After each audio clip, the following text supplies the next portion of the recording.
Good morning.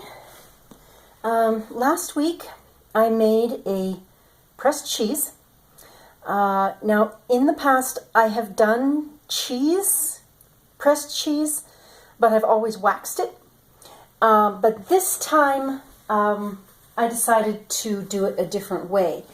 I decided to cloth band it, a traditional cloth band with lard that I made last year. And so previously when I have done waxed cheeses, the majority of them have turned out rather interesting. And interesting is, there was one, and it, you know what blue cheese looks like. I hadn't specifically done blue cheese, but that's what it ended up looking like, except the mold was black and red instead of blue. And I took one look at it and said, I'm not even trying that. And I threw it away. It was firm. It was well aged. But I took one look at that mold and said, no. So, on this one, I'm going to be taking a couple of steps. And like I said, I've never done cloth banding before.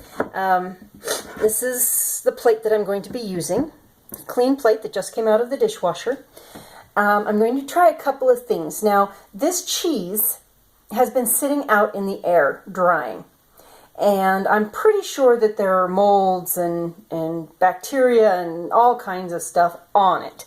So I'm not sure if this is correct, but what I'm going to do first is rub it with vinegar.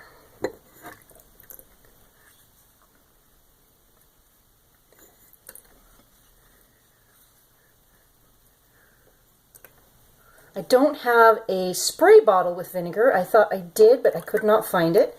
So I am rubbing it with vinegar in the hope that the vinegar will kill any of the nasties that are on the surface. So the next step, so I'm going to take this towel, turn it inside out so that if there's any nasties on the towel, we won't get them.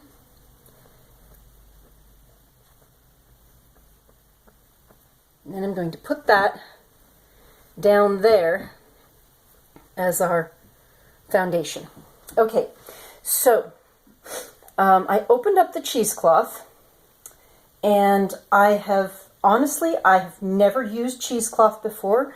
I tried using it once, and everybody, look at this stuff. Everybody says, oh, use 2 layers. I'm going, 2 layers are not going to catch the curds. And if I fold it, it's still just like that. 2 layers are not going to catch anything. So I think cloth banding is probably the best way to use this. So first of all, I'm going to cut a piece that overlaps the cheese. And I'm going to open up our lard. If I can get it open, it opened right up. Good. Smells like lard. Looks like lard. Opened right up. That was a surprise. I think this is too hard, though. Yep, this is way too hard. Okay, all right. Hold on. Okay, let's see if this works, because get the vinegar out of the way. I'm keeping the house at 64 degrees, and whoo! I think that worked.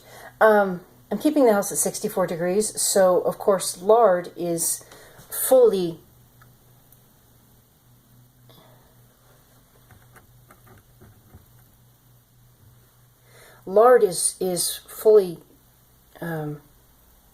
solid at 64 degrees. So it's kind of a, okay, how do I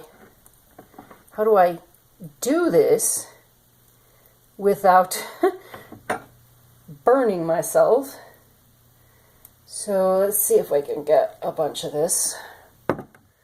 Okay. It's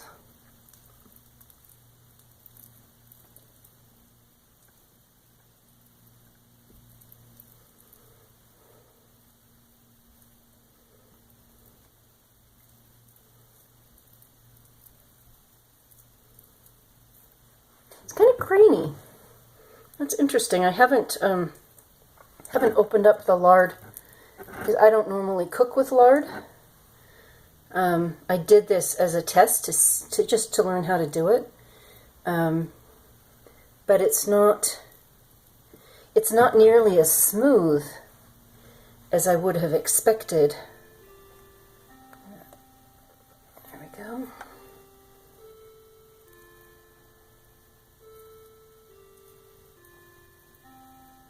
And there are some lumps in it that it's the lumps are because it was hard, you know. So I need to keep this down where you can actually see what I'm doing. Whoa, there's a big lump. He's taking his lumps. Okay, so there's the top. Let's do this around the sides.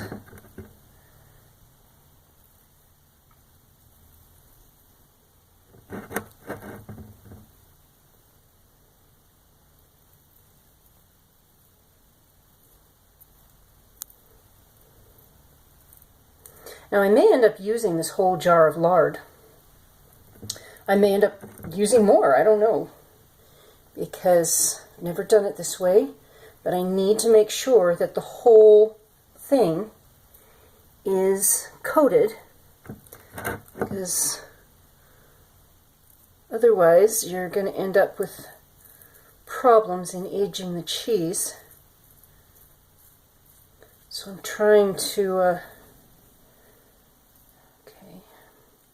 I can still feel the cheesecloth under there, under on this side. Okay.